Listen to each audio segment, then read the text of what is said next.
Recording in progress.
Hello. Good afternoon, everyone. If you have signed in, please have a seat.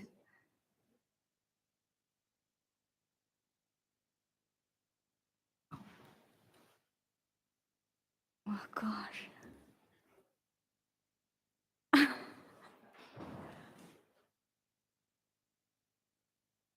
Okay. Good afternoon again. I'm Shubha Jangam, Senior Planner at the city. I'm a lead for this project. On behalf of the city, I welcome you to design workshop today. In the last meeting, if you remember, we introduced you this project and we got a really good feedback. And I also introduced you to Ryan and Tom from TSW. Today, we have a GLE from TSW to help us facilitate this design workshop. There are 22 parcels in this district, and many of you are the property owners. You may have plans in mind for future use of this property. We want to hear from you. And some of you are adjacent property owners who wants to see this area developed in certain way. Thank you for joining us today.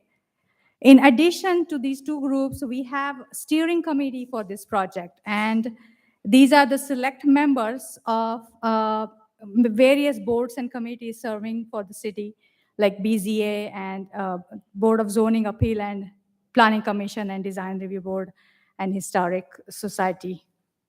They have the best interest of the city in mind. They provide the third leg to the stool so that we can have a balanced conversation around the design of neighborhood. All of you stakeholders are very important, and I want you to keep in mind that you are all invited here to envision what this neighborhood could look like in near future. So with that, I would like Ryan to begin his presentation.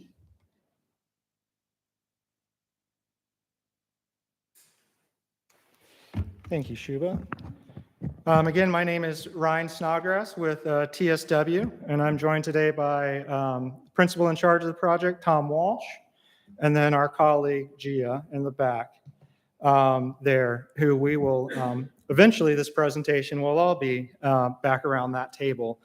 But I just wanted to go through a quick overview. Today's main intent is to sit down with the designers and sketch out ideas. But before we get that, I want to spend about 20 minutes, quicker if I'm able to get through it, because I want to spend the bulk of the time on the design. But I want to give a review of what we've done so far, as well as give Tom a chance to review the base design that's going to be used to start the conversations tonight at the table. So with that being said, Shubha did already go over some of the general background, got about 22 parcels in the district of Mayfield area, just under 20 acres. For those that were at the last meeting, know that the concept one round was based on existing zoning. And so that was presented at our last meeting, just to start getting feedback and to help us understand what elements of the code might need to be adjusted moving forward. And then today is the concept two development. So we started to generate some input at the last meeting. We've funneled that all down and studied that. And so we'll present that today, and then we'll continue developing that concept in about 18 minutes, we'll say, with our designers. So just again, a little bit of the process of where we are. Today is the public design work session, and our next meeting coming up will be that final concept plan presentation. So based on what we received today from the workshop, we will go back to the office and refine that and present a final concept plan for comment. And I have that date on another slide, so don't worry, we'll have that, and it's on the city calendar as well. But the intent of today's process. So as I said, when we're sitting back there all around the tables, the main intent is to think about the programming and use on site. What is the desired programming and use that the community wants to see? Think about the desired circulation and open space. If you don't see enough open space on the plan, speak up and state your desires to see something a little different. And then also thinking about the architectural form. And what I mean by that is in this case, when we're around the tables, is going to be the footprints of the building. How is that building going to sit on the land? What shape is that going to take? And then the style aspect, we're going to get your feedback from the image preference boards that are off to the side. So there's 3 boards that were put together. 2 of them are based on architectural styles, one focused on mixed-use commercial structures, and the other one based on residential structures. So please take a look at each of those, as well as the 3rd board for amenities. Essentially, it's the landscape architecture aspect of this project, looking at little styles of pocket parks and those design elements. So those are the 3 boards. You're going to be offered 3 stickers, 3 green stickers and 3 red stickers for each board. And so the red stickers, place them on the images that you least desire to see in that area. And it's okay if you put 2 of your stickers on the same image. If you just dislike it that much, feel free to do that. And then do the same thing with the green stickers, obviously, for the images that you most prefer to see. Again, so 3 green and 3 red for each of the boards. And please stick to that so that we have an appropriate intake of public input. So now that we kind of went over the public input that we're going to do in a moment, I wanted to quickly go through what happened on January 19th at that meeting. That was a digital input activity where everybody were on their smartphones, and we went through a series of questions, and it was live voting. And so this is the results that we saw come from that process. And so what we did is, for each of the questions, I was able to export those results, and then I funneled them down and grouped all similar comments. And these are essentially the categories that developed from those comments, meaning one is essentially historic or historic preservation minded comments. For this one, there happened to be a group of comments that linked together with small town, rural, walkable. They were all very common. And then finally, the safety.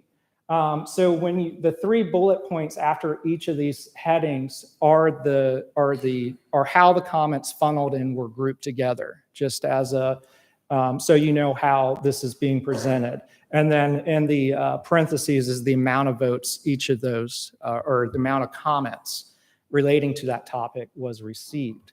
So the first question was, what are the unique attributes of this area that we're calling the district at Mayfield? So obviously the historic aspect was the top of everyone's mind: small, safe, rural, walkable, and as far as that safety goes. The top challenges or threats to the district received a lot of feedback on traffic, concerns about overdevelopment coming into the area, into the study area, as well as the loss of heritage and cultural identity. So again, going back to that preservation kind of minded comments. The next question then was, what are the desired experiences that you would like to see within this district? For this question, it was a multiple choice with some images, and the top image selected was a cottage commercial image that showed small cottage commercial. So that's a residential style structure that's built for commercial use. So a residential style or scale building for commercial use.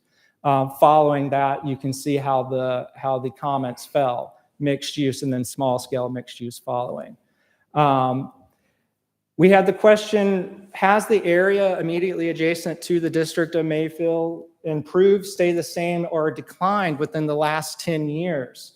Everyone was, well, I shouldn't say everyone, but the majority agreed that it had improved, with the least amount of votes going with the area has declined. So that was nice to see.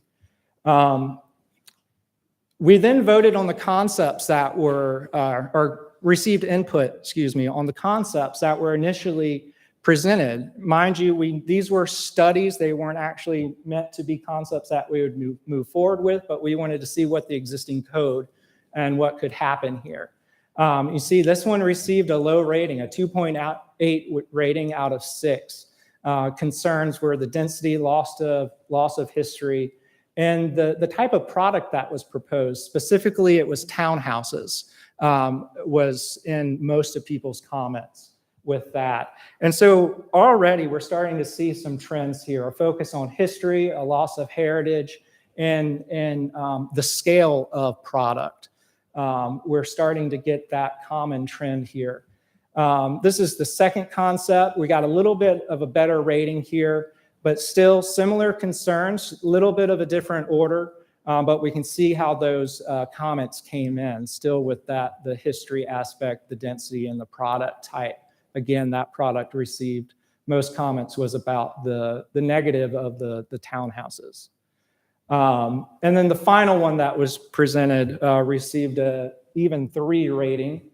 And then the concerns, this time it was the product that made the top of the list, actually. And again, it was because of the townhouses.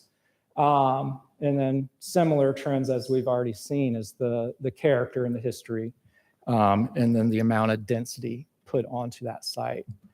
So the next set of questions we then asked was, what products do you think, what product defines this site today? Not surprised that everyone, or the majority of people selected the historic cottages that are right there, and then the commercial structures, and then the new office.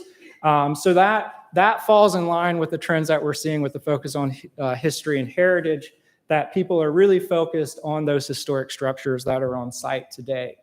And so we asked, should new construction relate to these historic buildings, these buildings that are 50 years or older and are eligible for the National Register?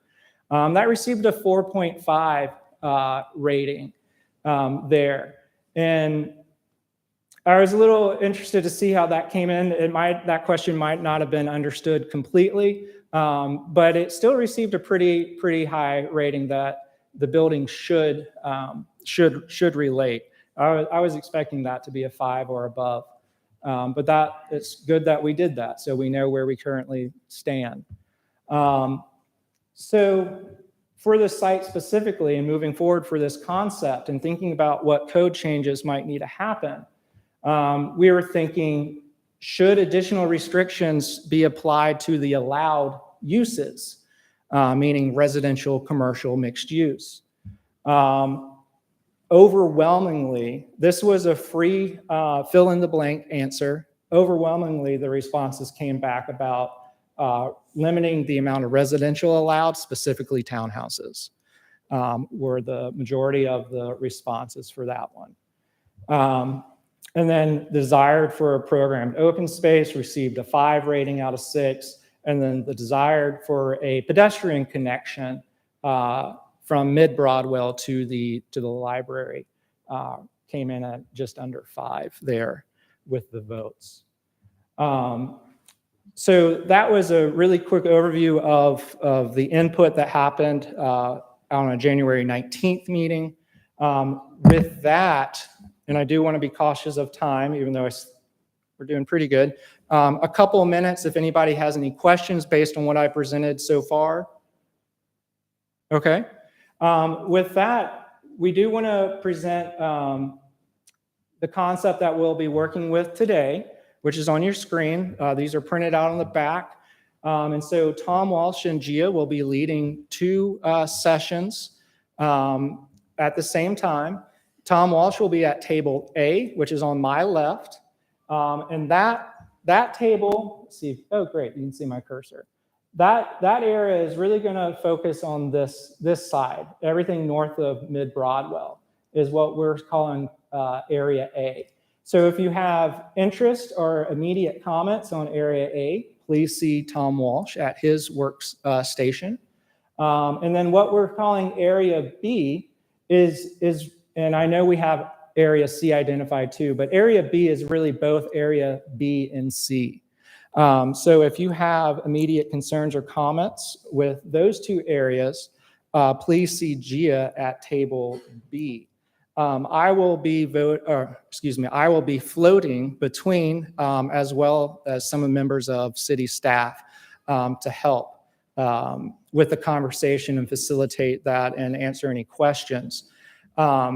Before we break and go to the table, though, I want to make sure everyone gets the same overview of the concept that we're going to start with today. And so for that, I'm going to turn it over to Tom to walk us through the concept as it currently stands. Before I start, this weekend I went to Sonoya and to Duluth. We designed most of Duluth, the planning there. And I wanted to get a feel for a small town because they retain most of the character of their small town feel in the main area, Intertown Square, the plaza area and so forth. And it was highly activated these last weeks. There. And it sort of reminded me of what I'd heard when we were here the last time. And there was a lot of historic value.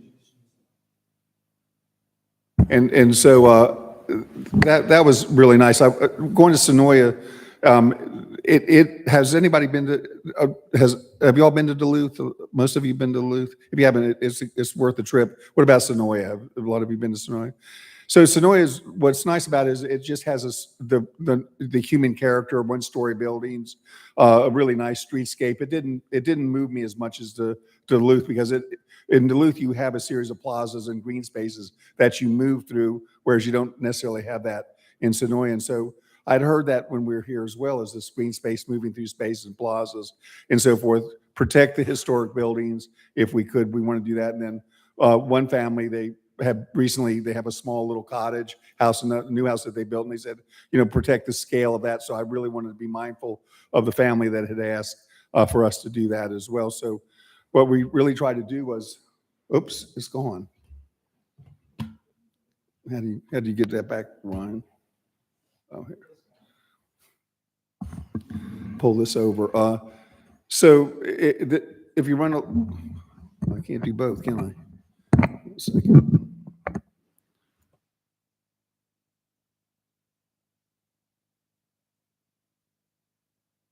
All right, I'm going to take that back for me.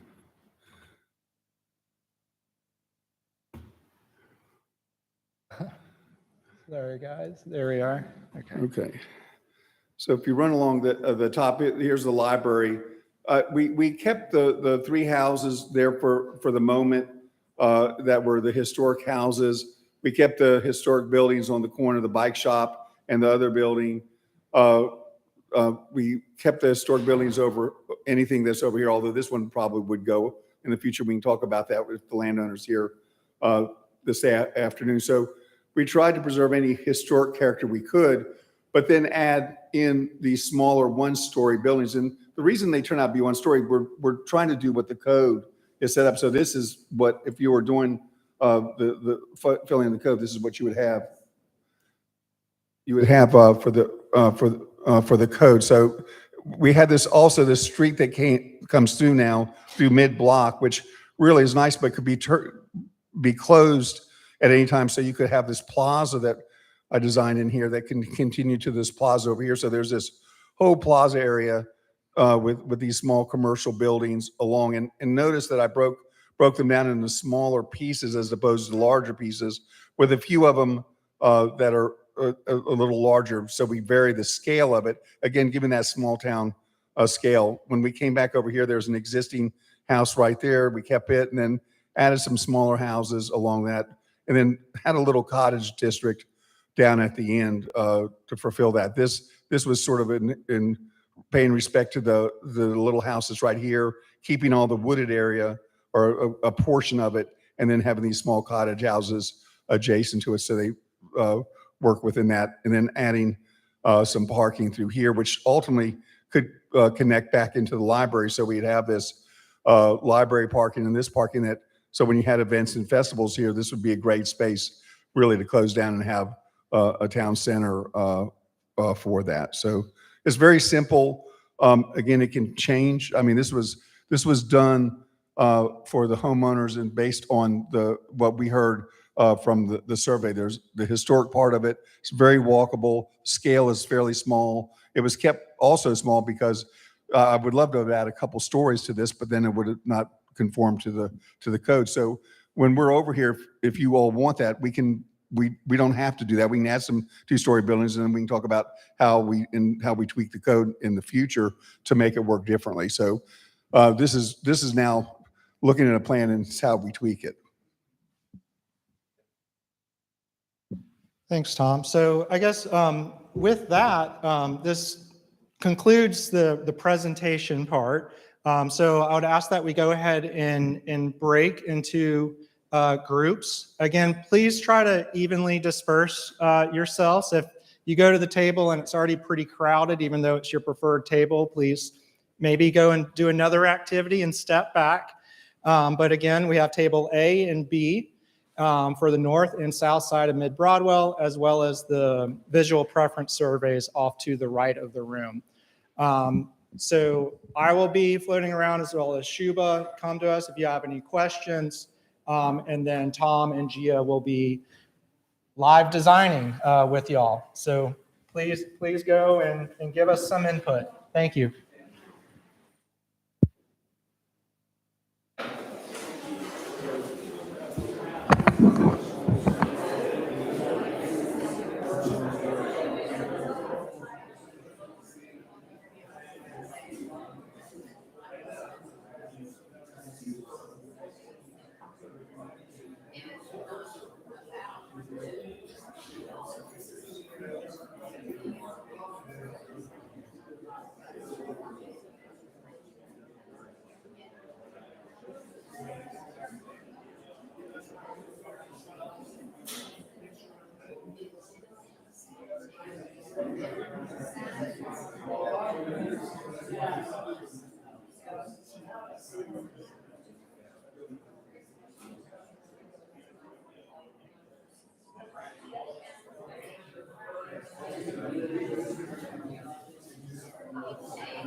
Uh,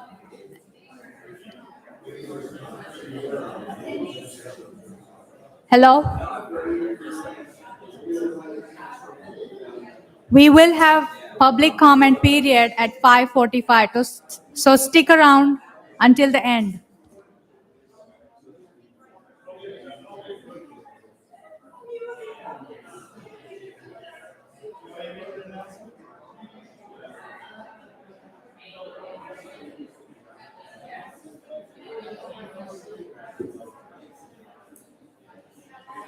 If I can just get your attention for one moment.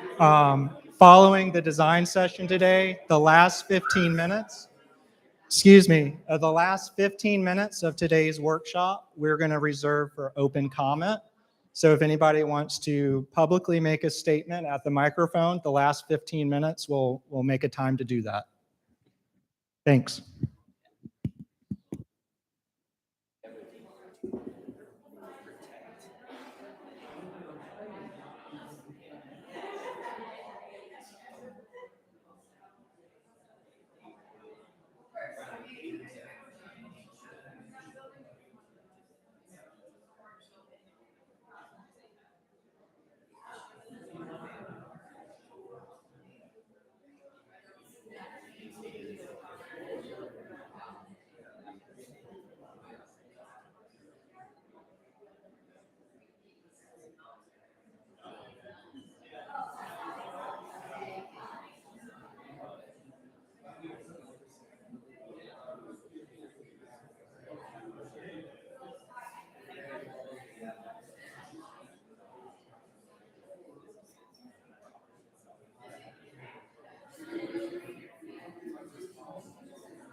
If I can have your attention, please, for a quick announcement. If I can have your attention, please. Excuse me, everyone. We're going to have about 15 minutes left of public input. 15 minutes left of public input, and then we'll go to open comments.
We are going to open the forum for public comments for 15 minutes.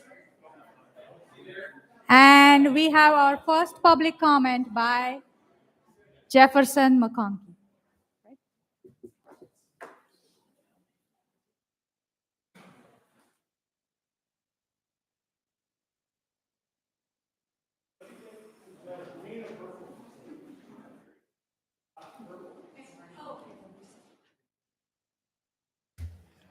We'll limit it to 5 minutes only per person. Okay. Is that metric or? All right, let's get here. How's everybody doing? Thanks for sticking around and thanks for giving me this little opportunity to kind of just share a little details. My name's Jefferson McConkey. I am the property owner, if you will. Looking at this map here, that is kind of down here in the heart of this amazing district that we're creating here in Milton. I have worked with Mr. Charlie Roberts now for quite some time, and Charlie's been really good at kind of feeding information about ideas, and I've been sharing ideas. But long story short, a couple of weeks ago, I was asked to prepare some information about my thoughts about the process and about the land and the vision of Crabapple and the actual kind of village concept we're trying to put together. So I was asked to take the time to put something together. You guys have a little something that was passed out tonight that kind of articulates that. But for the record, I wanted to just kind of read into the record kind of what I had shared with the chairman of the DRB, and other city officials. Shuba, I don't know if you saw it, but I know Bob and the mayor, and I think the mayor pro tem all have seen it. But just real quick, I'm going to kind of run through this. So this was sent to Charlie, courtesy copy to Mayor Jameson, Bob Buscemi, and others. So I went on to just kind of describe this. I'm going to read it to you, so forgive me for a sec. What an amazing opportunity we seemingly all have right here before us to literally bring to life from a remarkable tract of land situated on well-suited real estate on a canvas of land parcels and more, all assembled with the humble intent to develop a charming, walkable, and delightful village. We have one chance to get it right, to create something quintessentially Milton, to shape that small town lively atmosphere we so yearn for from yesteryear. And everybody used to have these towns that you go to, and they all kind of disappeared. To revisit an era reminiscent of a turn-of-the-century settlement of sorts, a true sense of place conjured from well-thought-out, well-researched, and purposeful planning, which we're obviously doing here tonight, thanks to Tom and his team. Capturing architectural elements from our past, coupled with some modern-day interpretations, all intended to inspire, to make and look and feel completely believable. When this dream is in fact realized, it should almost feel as if it was dropped out of the sky and had always been that way, in spite of many of the aspects of the final outcome, in fact, being new. That is truly the sort of placemaking everybody should be desirous of in the vision that is District at Mayfield. Again? Okay. Personally, I have been truly inspired over the last year and a half. Something started out kind of feeling icky to me and just kind of one-sided, but it seemingly has now all come full circle because one fellow visionary in this room tonight actually extended an olive branch and a healing ensued. It created an ability to look beyond the present and harken back to a past period in history. And as a result, my team, some of which are here tonight, now understand better. We can recognize and appreciate the thought processes that went into and guided certain prior decisions. What's really remarkable is that in the end, we actually have had the same, if not darn near the same vision all along. Some additional inspiration came from my 2021 move from a lifelong presence as a born and raised in Buckhead person to moving to downtown historic Roswell, literally right on Canton Street, where experiencing this daily lifestyle provided energy and provoked many questions of what if and many questions of how could we do it better. COVID then reminded us that being outdoors, sitting on a bench or under a shade tree, gathering with our family, our friends, our loved ones just felt better. The district at Mayfield should become Milton's idyllic interpretation or version of every dreamer's best backyard. Perhaps we could take a minute and wrap our heads around creating an environment that mirrors the scale and style of perhaps how the old Edwards Inn in the quaint little mountain town village of Highlands, North Carolina was incorporated into the surrounding landscape and how it in fact evolved and expanded over time and became the beacon it is for so many today. A true representative case study of sorts for our proposed district here in Crabapple. All of this cannot be achieved without the district at Mayfield having its own layers in terms of how the community development director and others can provide for relief from and adjustments to the existing form-based code to allow for the placement of new and complementary structures to sit behind some of our existing architecture, thus allowing for a true village concept to evolve, allowing for the interconnectivity of critical pathways, avenues, and pedestrian walkways, all needed to support this concept. The scale of the buildings is also uber important, modestly growing in varying heights as you move from 815 Mayfield, which is the little house that the architect used to be in. Thank you, Shuba. I've got 2 pages. To the corner at Mid-Broadwell, the district's arguably most important corner and biggest opportunity. Here, an array of smaller scaled restaurants, boutiques, and other properties tucked in businesses and residences would provide a proper blend of all-day foot traffic. An evolving daytime office component in the area should also be a priority. The ability to position a modestly scaled structure similar to some that you guys may be familiar with in downtown Alpharetta, like the 55 Roswell Street building or the 415 South Broad Street building, both located in downtown Alpharetta. One's the data scan building, the other one has got some mixed office in it, would provide additional patron support for the aforementioned restaurant mix, thus creating a much, again, needed daytime population to provide for a profitable lunchtime business and to segue into a robust and active post-work dining environment. There remain opportunities for some existing structures to evolve into and be updated and properly expanded versions of themselves, similar to the preservation and expansion of restaurant spaces like the Holmes Restaurant in downtown Alpharetta, the Table and Main Restaurant on Kent Street where I live in downtown historic Roswell, or even Michelle Sedgwick's new little spot she opened behind the taqueria in downtown Alpharetta. It's called TBB 122. Proper density in this area will service our growing community and become the destination or a hub for many others around the region. So taking clues from the architecture is critical, and the possibility exists to honor the existing by incorporating elements of our past into our new construction. But trying to save one or two existing buildings at the expense of creating proper streetscapes, added density, needed walkability, and gathering areas shouldn't be the driving force in creating a district. It appears that the vast majority of Milton's residents and many of those in our neighboring municipalities are clamoring for such a vision. We should seize this opportunity.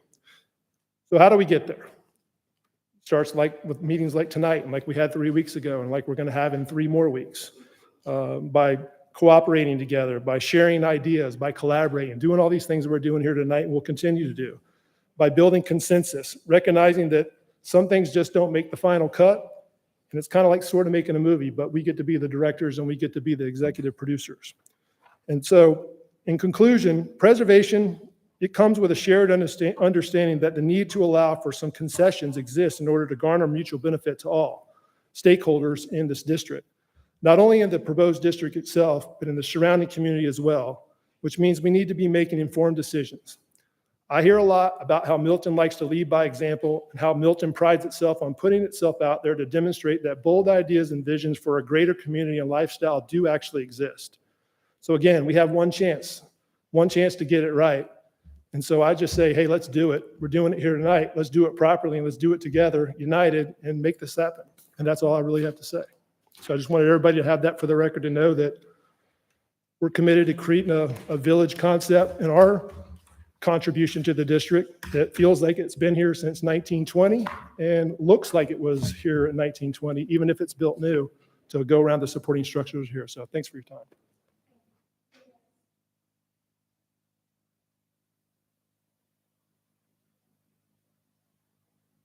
Thank you, Jefferson, and thanks to all of you for coming.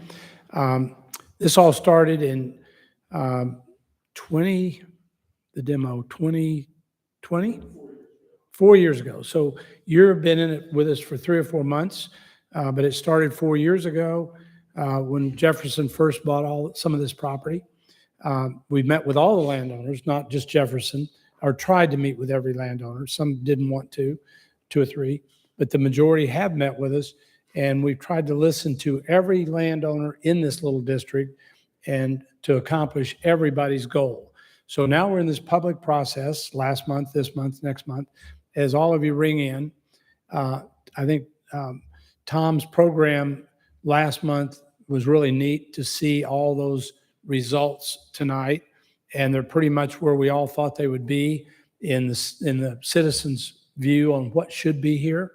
And so I was really happy to see all of you pretty aligned on where you want the district to be.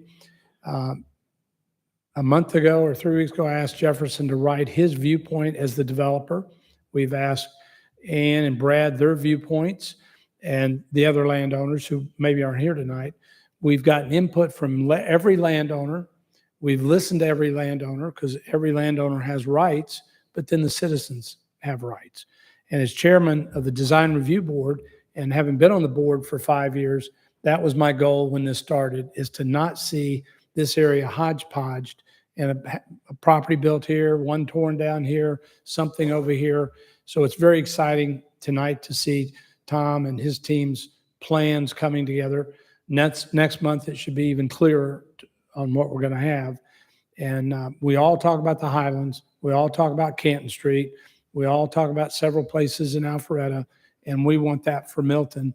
And I think the consensus of our citizens are that. So I appreciate you coming. It's been, like we said, 4 years. We've had the landowners involved for 2 years, and the moratorium was put into place last summer. So it's exciting for Bob. If everybody doesn't know Bob, stand up.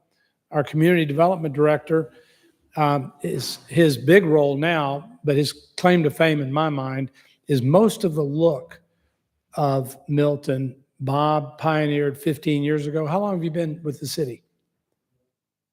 15 years. And when I went on DRB 5 years ago, I loved the building. Sarah and I moved here 5 years ago. We live on 18 acres on Freemanville. And I loved what this was.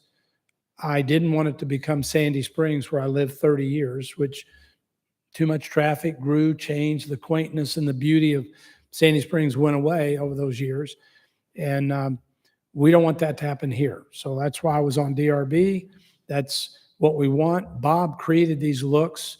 The library, Bob worked on the library for years to get it to be quaint and be what I now call and tell all the builders come into town, and I am a builder developer. Charlie, what do they want? And I said, they want Bob's vision, and that is the Milton brand that Bob created 15 years ago, and he's enforced all along. So we serve at DRB to carry out Bob's ideas and vision, which is also the council's vision and ideas. So again, thanks for coming. I want to get on record here that all the landowners were listening to, all the citizens were listening to, and Tom's done a great job of pulling all this vision together where we can see those 3 bullet points. And hopefully tonight, your visions will show up even more so on Tom's plan. Charlie Roberts, I want Ryan to come here and finish the presentation about the next steps.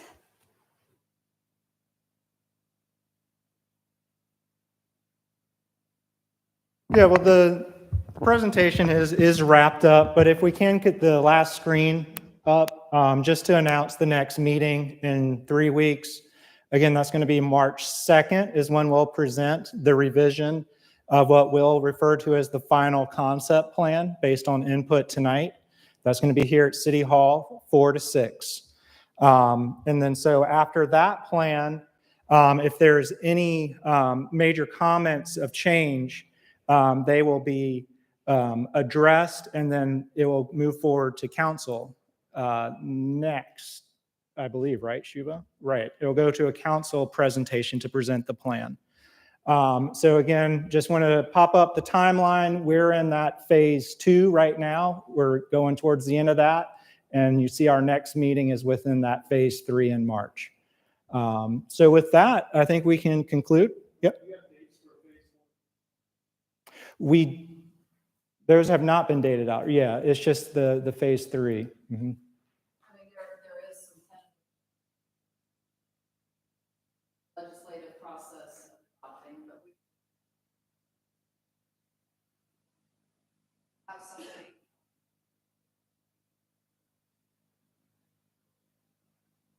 Right. Because this plan will have to go to the Planning Commission as well. So, I mean, there's potential, knock on wood, it doesn't happen. But, you know, that could get held up a little bit. But we're expecting a smooth process because of this level of input that we're receiving. So it's a plan that everyone agrees with. So with that being said, I'm going to go ahead and conclude tonight's meeting. Thank you so much for everyone coming out, participating. We're going to take all the results tonight. We'll do another presentation of the public input, as well as present the final plan and preferred inspiration images at our March 2nd meeting here at City Hall. So thank you. Thanks again, everyone. Have a great evening.